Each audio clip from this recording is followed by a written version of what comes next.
네, 일주일 동안 쌓인 피로에도 불구하고 주일 오후 예배에 나오신 여러분을 진심으로 환영하고 축복합니다. 눈꺼풀은 무겁고 몸은 여전히 지칠지라도 이 예배를 통해 주님이 주시는 참된 안식과 새 힘을 얻으시기를 소망합니다. 사랑하는 성도 여러분, 한 주간 정말 수고 많으셨죠? 직장과 가정에서 다양한 관계 속에서 애쓰셨을 것이고, 또 크고 작은 어려움 속에서도 묵묵히 자리를 지키셨을 것입니다. 일이 잘 풀려서 감사한 분들도 있겠지만 계속되는 어려움과 실패로 인해서 마음 아파하는 분들도 계실 겁니다. 사업의 어려움, 가정의 경제적인 문제, 또 부부의 문제, 자녀 문제로 속상한 시간을 보내셨을 수도 있습니다. 이런 힘든 상황 속에서 믿음으로 이겨내려고 애썼지만 때로는 연약함과 게으름으로 인해서 세상 속에서 흔들리기도 하셨을 겁니다. 그러나 하나님께서는 그런 우리를 결코 홀로 두지 않으십니다. 오히려 친히 우리를 붙들어 주시고 굳건히 세워 주십니다. 오늘 드리는 이 예배를 통해 스가랴 선지자에게 주셨던 약속처럼 하나님께서 우리의 삶을 회복시키시고 굳건하게 세워주실 줄 믿습니다. 사람들은 누구나 늘 따뜻한 봄날 같은 삶을 꿈꿉니다. 따스한 햇살 아래 모든 것이 생기를 되찾듯 우리 삶에도 기쁨과 희망이 가득하기를 바라죠. 가정이 평안하고 또 하는 일마다, 내가 손을 대는 모든 일들마다 잘 되기를 바라는 마음은 예수님을 믿던지 또 그렇지 않던지 모두 다르지 않습니다. 하지만 현실의 삶은 늘 봄날 같지만은 않습니다. 때로는 치열한 경쟁의 뜨거운 여름을 보내야 하고요, 결실을 맺으면서도 공허함을 느끼는 이 쓸쓸한 가을을 지나야 할 때도 있습니다. 그리고 끝이 보이지 않을 것 같은 혹독한 겨울을 겪기도 합니다. 여러분의 현재의 삶은 봄, 여름, 가을, 겨울 중 어느 계절에 속하십니까? 지금 내 삶이 끝없는 겨울일 것만 같다고 느끼는 분이 계십니까? 혹시 끝이 보이지 않는 터널을 지나고 있다고 생각하시나요? 오늘 이 시간 스가랴 10장 12절의 말씀을 기억하시기 바랍니다. 내가 그들을 견고하게 하리니.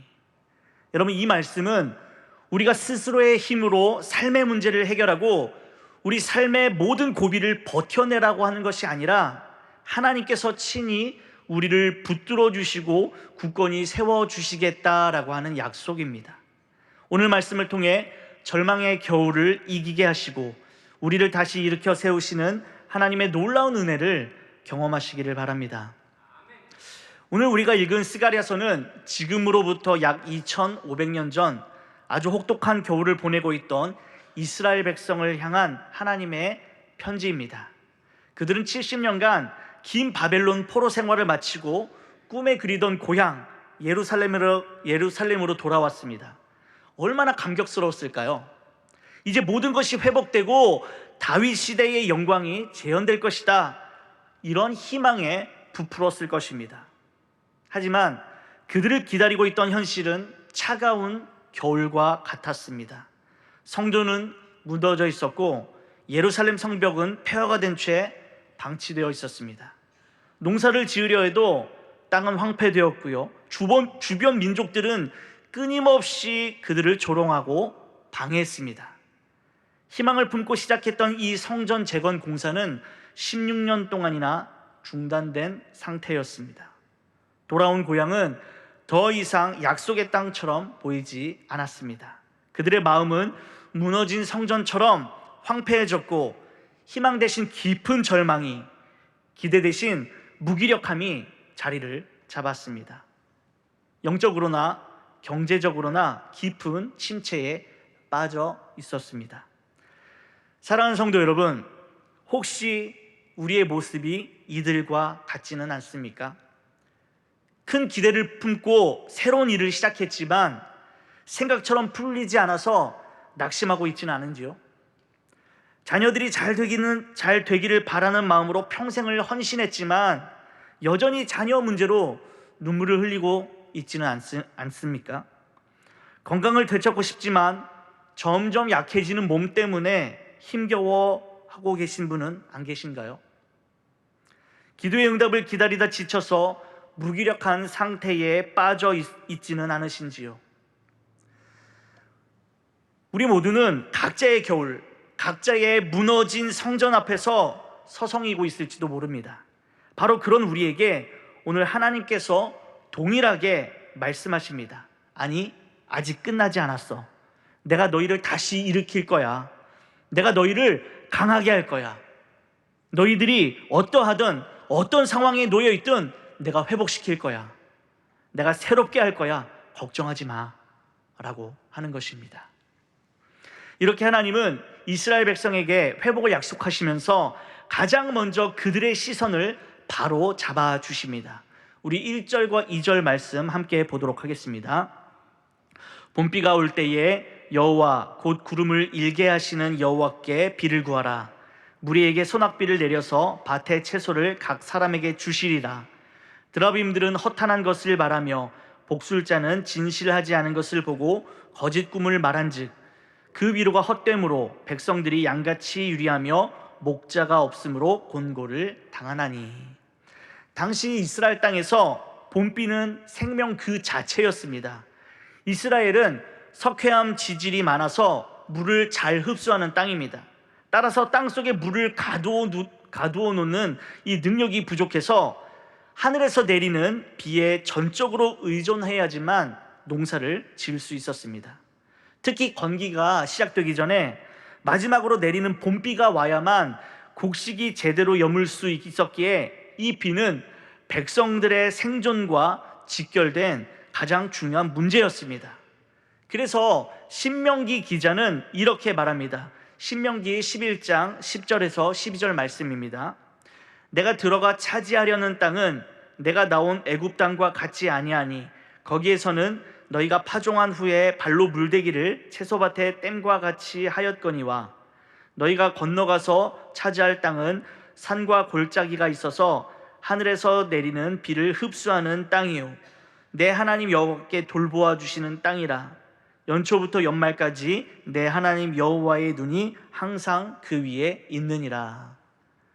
이 말씀은 이집트의 나일강처럼 인공적인 관계가 아니라 하나님이 적당한 때에 주시는 이른 비와 늦은 비에 의해서만 농사를 지을 수 있음을 강조합니다.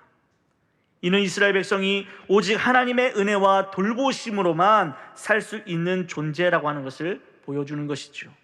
하지만 이러한 환경적인 불안 때문에 사람들은 하나님의 은혜를 구하기보다 눈에 보이는 우상에게 의지하기 시작했습니다.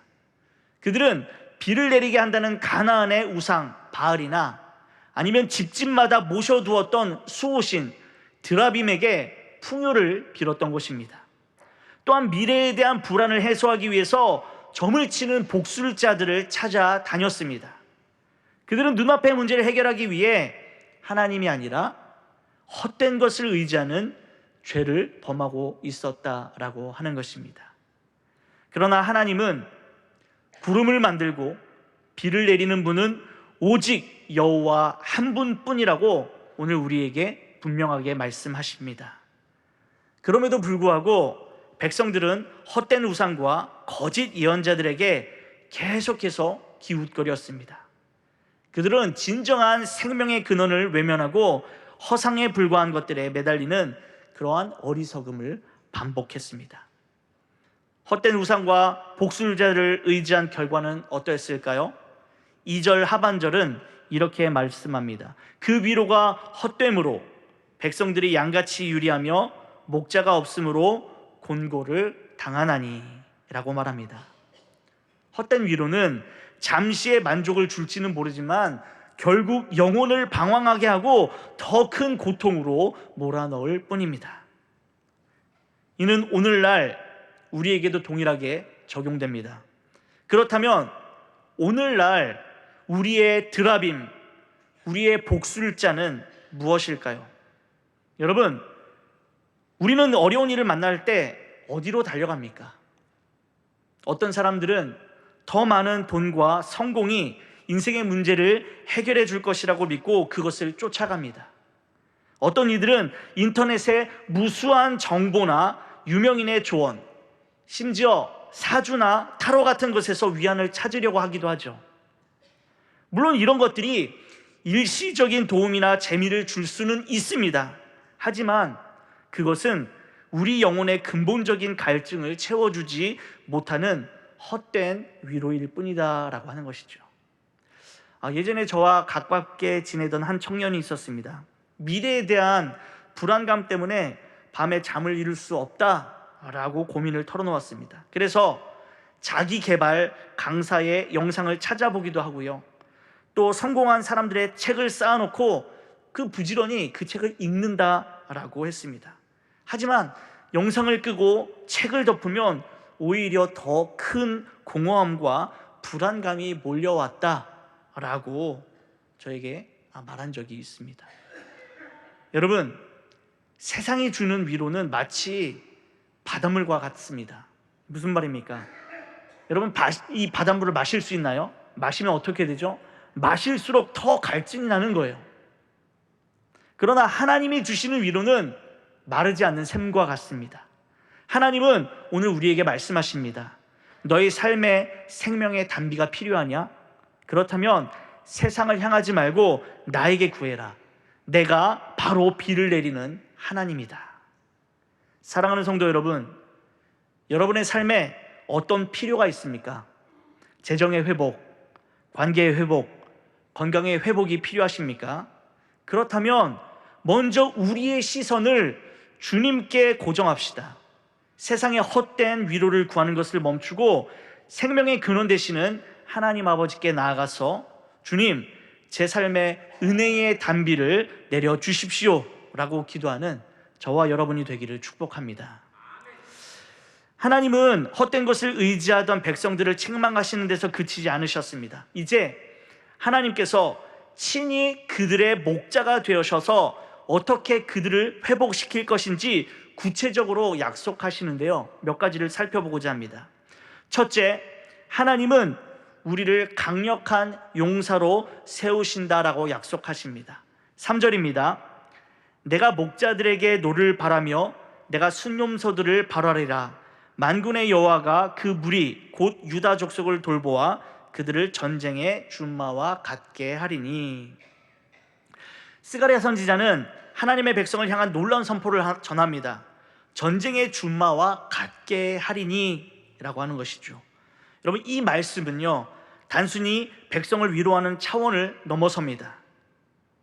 여기서 준마는 전쟁의 판도를 바꾸는 잘 훈련된 가장 강력한 군마를 뜻합니다. 기나긴 포로 생활로 인해서 지금 이스라엘 백성은 자존감이 떨어질 대로 떨어져 있는 상태였습니다. 그리고 그들은 스스로를 정말 쓸모없는 존재라고 그렇게 여겼습니다.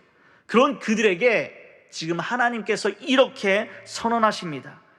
세상이 너를 멸시할지라도 너희는 나의 가장 귀한 준마와 같이 존귀한 존재다. 이 선언은 패배감에 젖어있던 백성에게 새로운 생명을 불어넣었습니다. 적군이 두려워 포도주 틀에서 몰래 밀을 타작하던 겁쟁이 기드온을 큰 용사라고 불러주셨던 것처럼 하나님은 무너진 우리의 삶을 돌보시고 회복시키십니다. 그리고 우리를 세상이 감당할 수 없는 강력한 용사로 세우셔서 당신의 위대한 계획을 이루는 도구로 사용하실 것입니다.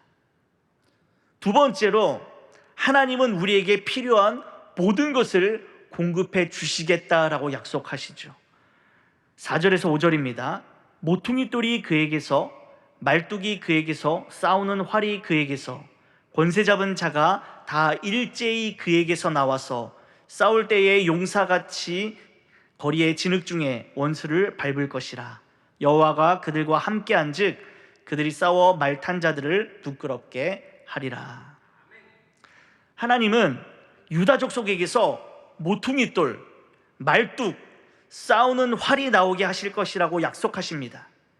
이것들은 각각 공동체를 세우는 기초, 또 흔들리지 않게 고정하는 힘, 그리고 적과 싸워서 이기는 능력을 상징합니다. 즉 하나님께서 그들 공동체를 회복하는 데 필요한 모든 지도자와 힘과 능력을 친히 공급하시겠다라고 약속하시는 것입니다. 그 결과 그들은 싸울 때에 길거리의 진흙같이 적을 밟는 용사같이 될 것이며 여호와가 그들과 함께 하심으로 승리하게 될 것입니다. 그렇습니다. 우리의 힘이 아니라 주님이 함께 하실 때 우리는 어떤 적도 물리칠 수 있는 강한 용사가 되어서 승리할 수 있는 것입니다. 하나님은 우리에게 필요한 모든 것을 공급하시고 우리를 통해 친히 일하심으로써 우리를 온전히 회복시켜 주신다라고 하는 것이죠. 세 번째로 하나님은 흩어진 우리를 다시 모으십니다. 8절에서 10절입니다. 내가 그들을 향하여 휘파람을 불어 그들을 모을 것은 내가 그들을 구속하였음이라. 그들이 전에 번성하던 것 같이 번성하리라. 내가 그들을 여러 백성들 가운데 흩으려니와 그들이 먼 곳에서 나를 기억하고 그들이 살아서 그들의 자녀들과 함께 돌아올지라. 내가 그들을 애굽 땅에서 돌아오게 하며 그들을 아수르에서부터 모으며 길르앗 땅과 레바논으로 그들을 이끌어 가리니 그들이 거할 것이 부족하리라.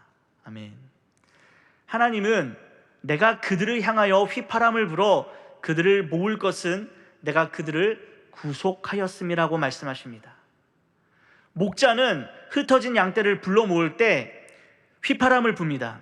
이 휘파람 소리는 양들에게 매우 친숙하고 익숙하고 안전한 신호입니다. 마찬가지로 하나님은 당신의 백성을 모으시기 위해 휘파람을 부시겠다라고 약속하십니다. 이 휘파람 소리는요, 단순히 흩어진 이들을 모으는 행위를 넘어서 하나님의 사랑과 보호가 담긴 부르심을 상징하는 것입니다. 성경에는 흩어진 영혼을 다시 모으는 하나님의 사랑을 가장 잘 보여주는 이야기가 있습니다. 바로 탕자의 비유입니다. 아버지를 떠나 모든 재산을 흩어버리고 방황하던 둘째 아들은 모든 것을 잃고 돼지가 먹는 쥐염 열매로 배를 채울 만큼 비참해졌습니다. 그는 그제야 자신이 잃어버린 것이 무엇인지를 깨달았고 아버지의 집으로 돌아가기로 결심을 하죠. 그는 돌아가는 길 내내 아버지가 나를 용서하지 않으시면 어떻게 하지? 라고 염려했습니다. 그러나 아들이 아직 거리가 먼데 아버지는 그를 보고 측은히 여겨서 맨발로 달려가서 아들을 품에 안고 입을 맞추었습니다. 냄새나는 옷을 입은 아들을 품에 안고 죄의 흔적이 있는 그 손에 가락지를 끼워주며 종의 자리를 자처하던 아들에게 가장 좋은 옷과 신발을 신겨주며 모든 것을 회복시켜 주셨습니다. 아버지의 품으로 돌아온 아들은 비로소 안전과 진정한 위로를 찾게 된 것입니다. 마치 탕자의 비유에 등장하는 이 아버지의 사랑처럼 하나님께서 우리를 그렇게 모으십니다. 죄로 인해 흩어지고 세상 속에서 방황하던 우리를 십자가의 사랑으로 불러보아 하나님의 거대한 가족, 교회 공동체로 삼아 주신 것입니다. 그리고 마지막 날 온 세상에 흩어진 당신의 모든 자녀를 불러 모아서 눈물도 슬픔도 없는 영원한 본향으로 인도하실 것이다. 이렇게 약속하십니다. 그런데 여러분, 오늘 말씀의 가장 핵심적인 약속은 12절에 담겨 있습니다. 우리 12절 말씀을 한 목소리로 읽어보도록 하겠습니다. 시작. 내가 그들로 나 여호와를 의지하여 견고하게 하리니 그들이 내 이름으로 행하리라. 나 여호와의 말이니라. 하나님은 우리가 스스로의 힘으로 강해지기를 요구하지 않으십니다. 오히려 내가 너희를 견고하게 하겠다라고 약속하시면서 우리를 강하게 만드는 근원은 우리의 힘이 아닌 오직 하나님의 능력과 신실하심이라고 말씀하십니다. 그러므로 우리가 해야 할 일은 단 하나입니다. 여호와를 온전히 의지하는 것입니다. 등산을 하다 보면 가파른 절벽 옆으로 이 아슬아슬하게 길이 나 있는 경우가 있죠. 그때 옆에는 튼튼한 쇠사슬이나 밧줄이 설치되어 있습니다. 몸의 균형을 잃고 떨어질 것 같은 두려움이 밀려올 때 우리가 할 수 있는 가장 안전한 방법이 무엇입니까? 그 밧줄을 굳게 잡는 것이겠죠. 내 다리에 힘을 믿는 것이 아니라 밧줄의 견고함을 믿고 의지하는 것입니다. 우리의 인생길 또한 이와 같습니다. 실패, 질병, 관계의 어려움이라든지 관계의 어려움이라고 하는 이 낭떠러지 앞에서 두려워할 때 하나님께서는 내가 너를 견고하게 하리라 라고 하는 튼튼한 약속의 밧줄을 내려주신다라고 하는 것이죠. 우리는 그저 믿음으로 이 약속의 밧줄을 굳게 붙잡기만 하면 되는 겁니다. 이제 말씀을 맺겠습니다. 여러분 혹시 지금 인생의 추운 겨울을 지나고 계십니까? 모든 것이 다 끝났다라고 느껴지는 절망의 자리에 서 계십니까? 기억하십시오. 하나님은 바로 그 자리에 있는 우리를 불쌍히 여기시고 찾아오십니다. 그리고 약속하십니다. 내가 너를 존귀한 나의 용사로 삼아주겠다. 내가 너에게 필요한 모든 힘과 능력을 공급하겠다. 내가 흩어진 너의 삶을 다시 모아 회복시키겠다. 그리고 마침내 내가 너를 견고하게 세울 것이다. 이번 한 주 이 약속의 말씀을 붙들고 살아가시기를 바랍니다. 문제가 해결되어져서 강해지는 것이 아니라 어떤 문제 속에서도 우리를 붙드시는 하나님으로 인해서 견고해지는 은혜를 경험하시기를 바랍니다. 그리하여 우리의 모든 걸음이 주의 이름으로 행하는 능력의 발걸음이 되고 우리의 삶이 하나님의 살아계심을 증거하는 소망의 노래가 되기를 예수님의 이름으로 간절히 축원합니다.